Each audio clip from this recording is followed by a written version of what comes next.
Hello, I'm Mia Kraus, and this is my research proposal.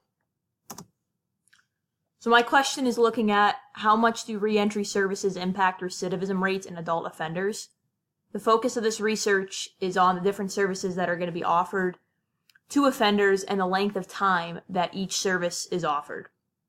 So the hypothesis is that the more services offered to an offender over a longer period of time will result in a decrease in the recidivism in the offender. So a little background on the problem. The United States represents about 5% of the world's population, and yet we have about 25% of the prison population. However, this wasn't always the case, and this spike actually occurred around the 1960s and the 1970s. And we can see this over in this chart of incarcerated Americans from 1920 to 2014, where we see prison and jail populations rising, and even juvenile detention rising as well, starting in around the 1960s through the 1980s. So what is this from? Well, crime on its own rised around this time. There's no doubt that crime individually was just rising. But this can partly be explained through an increase in drugs and drug penalties increasing, which increased mandatory minimum sentences, and eventually get tough on crime policies began to drive political agendas and led to things like 3 strikes laws. So about 54% of inmates have some level of mental illness and aren't receiving proper treatment or services. And this number is similar for those with substance abuse problems. So many people in prisons are dealing with mental illnesses or substance abuse problems, and when they're leaving prison, they are lacking the services needed to them, which eventually leads them to go back into prison. And this incarceration is devastating communities and families. As once offenders are leaving prison and heading back to prison and recidivating, it's leaving family members without fathers, without sons, without husbands, and it's devastating communities that are struggling with crime. So this graph represents the incarceration rate in America per 100,000 people. As we can see, United States is a lot larger than any other country. The United States has 707 people per 100,000 that are incarcerated. The next closest is Russia at 474.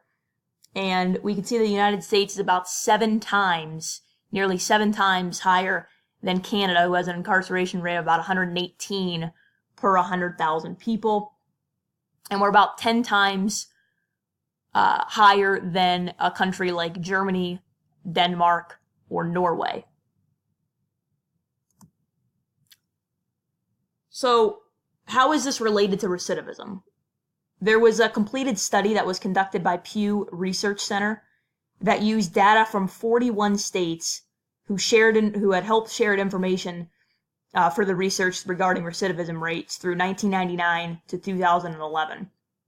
In 1999, about 45% of prisoners released from prison recidivated within 3 years. Those released in 2004 had a recidivation rate of about 45%. And this number stayed pretty steady in 2011 at about 45%. So recidivism rates in the states studied had fluctuated, in each individual state studied, fluctuated from about 30% with the lowest state to the highest state recidivism rate of about 50%. Overall, across the country, recidivism rates have dropped then from about 45% in 1999 to about 40% in 2011. The research also noted that the most critical time for reoffending happens within the first year of release, when about 50% of recidivism occurs among offenders.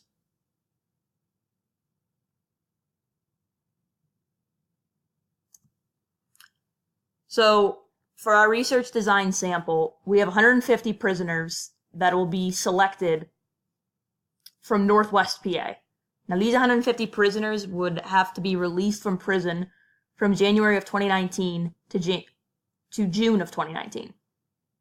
The population will come from prisoners in Northwest PA who are going to also be returning to society and are living or will be living in Northwest PA. This is just going to help with better tracking purposes for our study.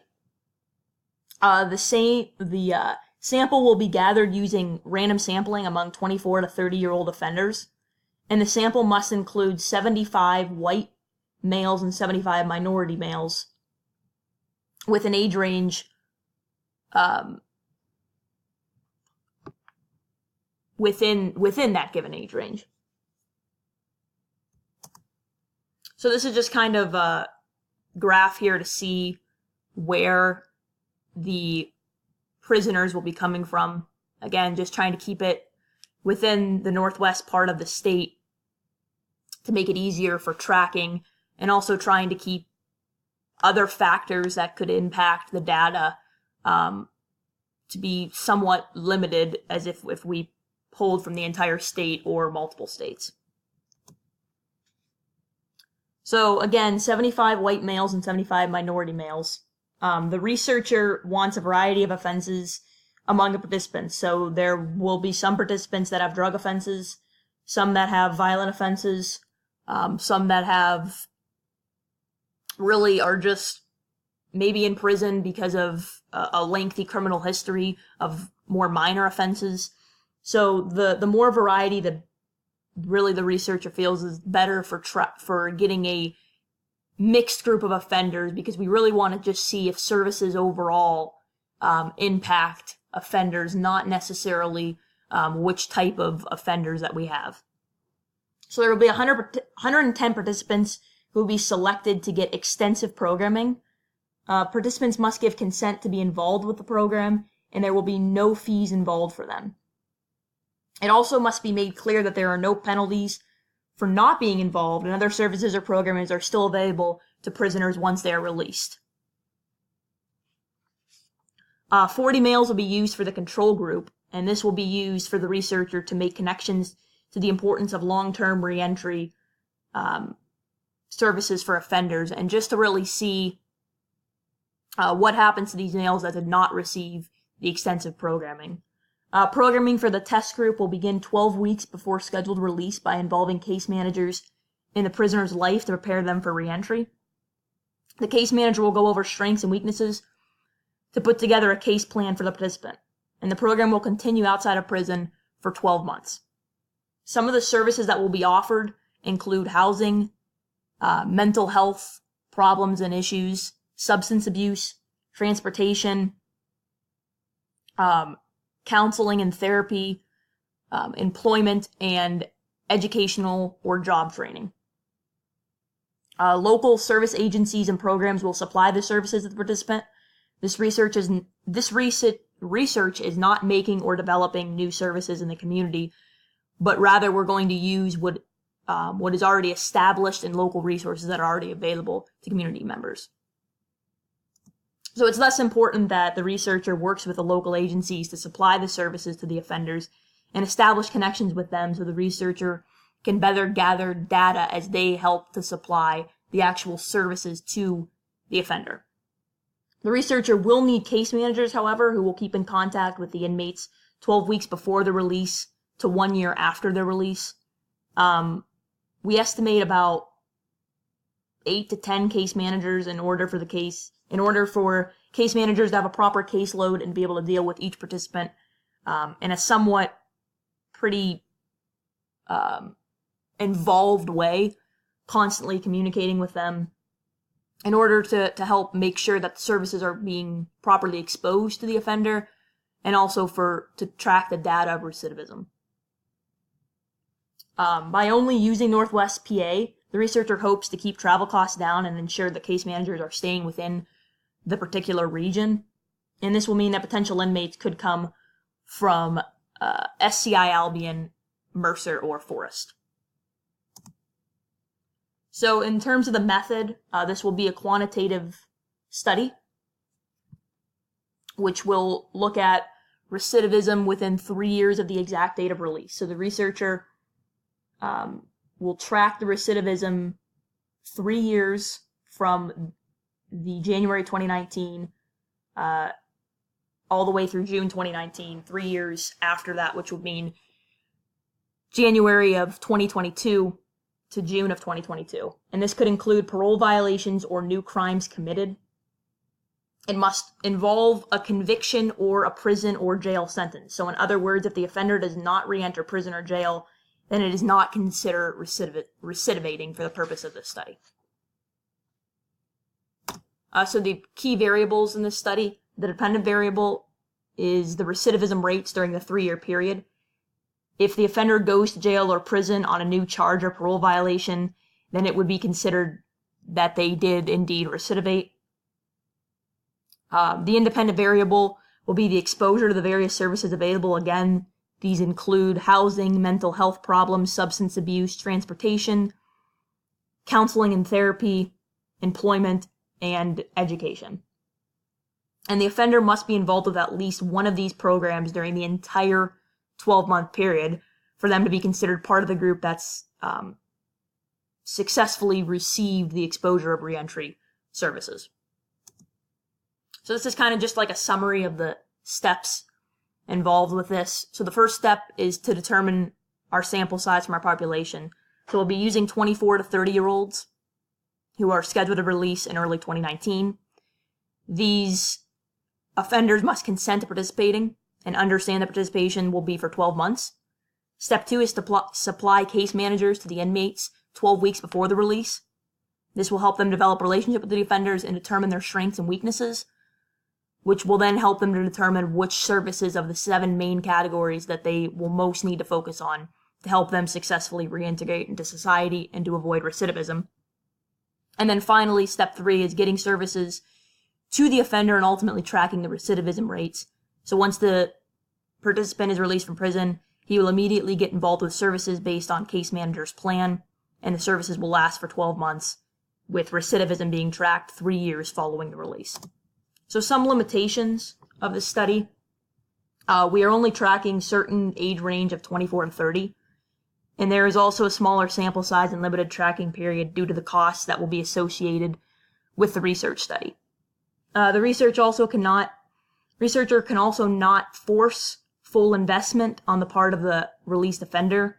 So some offenders may seek all the services and be fully invested in trying to avoid recidivating, while other offenders may only seek limited services, one service available to them, and be more likely to recidivate.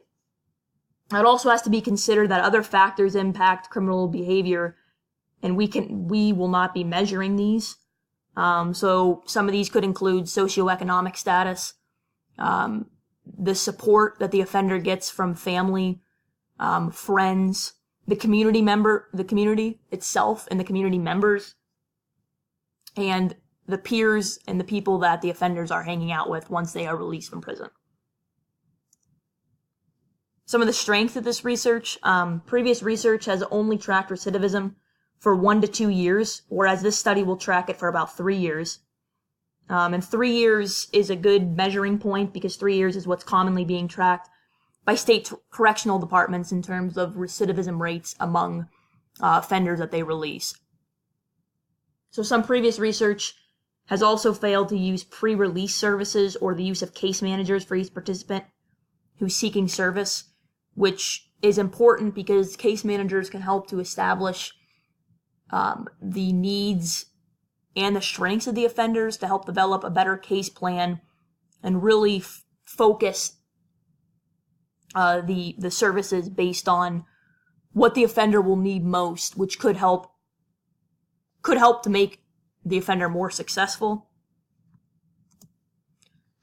Some implications for this study will determine which services are most important. Because we are using 7 different services, the researcher can determine which is the most critical for released offenders, and also should services extend beyond 12 months, because we'll be able to track the recidivism for 3 years will determine when the cutoff point should be for services for released offenders.